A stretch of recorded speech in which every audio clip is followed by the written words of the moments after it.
Dead Sea right now. But the really cool part about where I'm standing is that as I pan here, you're gonna see I'm standing actually in fresh water that's flowing down out of the Judean mountains into the Dead Sea. So we're literally standing in prophecy being fulfilled.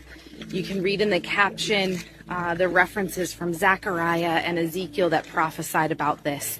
And we're literally standing in it here right now. And this is a prophecy in the Bible that said would take place.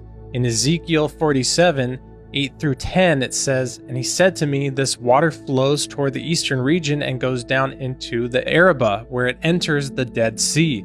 When it empties into the sea, the salty water there becomes fresh. Swarms of living creatures will live wherever the river flows. There will be a large number of fish because this water flows there and makes the salt water fresh. So where the river flows, everything will live. Fishermen will stand along the shore.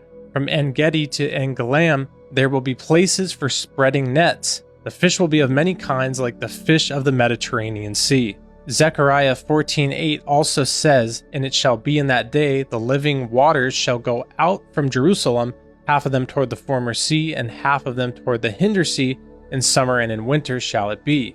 So with the continual rivers flowing into the Dead Sea, and then also just like in the reference in that first article about sinkholes popping up in the Jordan because the Dead Sea was receding, and they're talking about how that is a cause of destruction, when in reality it's a prophecy of this life coming to the Dead Sea.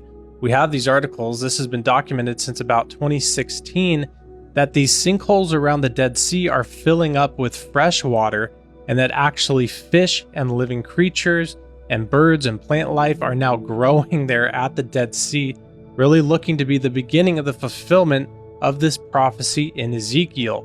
The Dead Sea is more than 400 meters below sea level, making it the lowest point on the entire earth. Pretty amazing when you see the prophecies and the things written about this.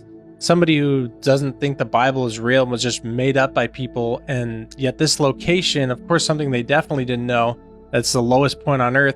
It's just definitely no coincidence that it's such a distinct place like that on the Earth.